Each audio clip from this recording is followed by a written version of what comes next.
Hey everyone, it's me, Chris from Body Noble Fitness Coaching, and here today we're going to talk about monster walks and banded walks to hit the glutes, to target those glutes. Okay,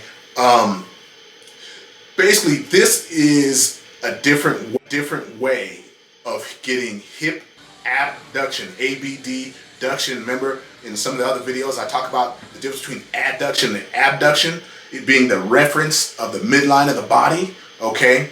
When you're adduction, you're adding it to the middle line. So some of my friends call this the yes and the no thing, where you're adding adduction is no and abduction is yes. But I'm not a crude guy, so I'm not going to say anything like that. The way I think of it is, you got the midline. If you're doing adduction, which is the exact opposite of what we're talking about, you're bringing the legs to the midline. Okay, you're adding them to the midline. Okay, but we're talking about abduction. Okay, so we got our little spaceship, and spaceship full of aliens, and they're taking it away from the midline.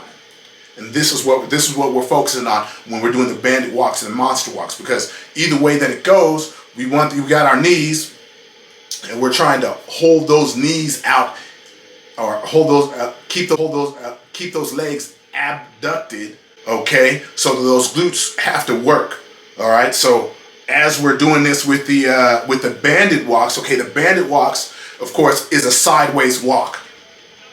All right, so you're walking side to side. Now, what a lot of people do is they'll try to go one side and then go really, really long on one side and then go back to the other side.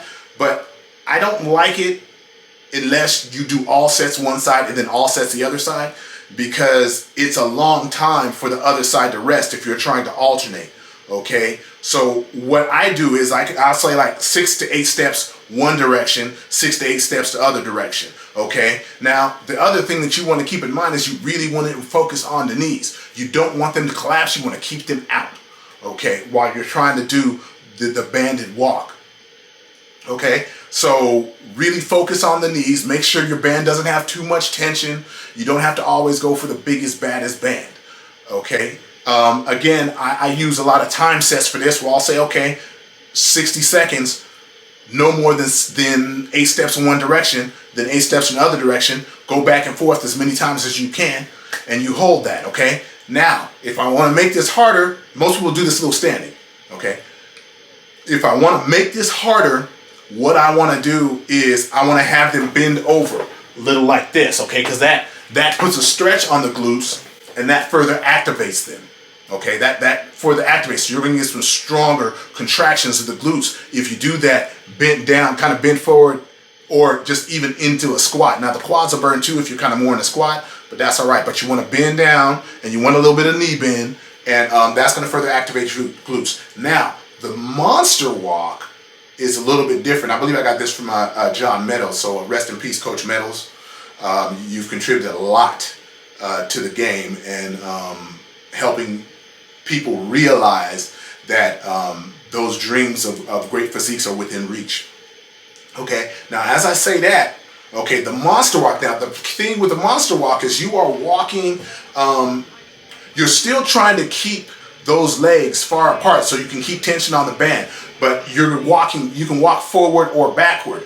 Now the thing is you're going to kick in a little bit, but you don't want to do too much, because you don't want to lose too tension on the band. You still want to keep tension on the band so that you keep tension on the muscle, and then kick out. You want to kick in a little bit and then kick out. Kick in a little bit and kick out. And again, this is something else you could do for time. You could go for reps, but I'll usually go for time on this because it's kind of hard to quantify how many reps is going to get the job done. But anyway, you're going to kick a little bit in toward the midline, but not too much. Out. A little bit in toward the midline, out as far as you can. All right?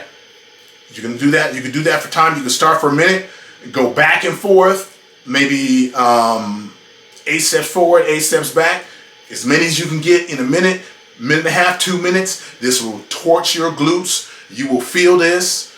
And it also, believe it or not, can help you improve your posture. So give these a try and let me know what you think, or if you need any more pointers on this, let me know.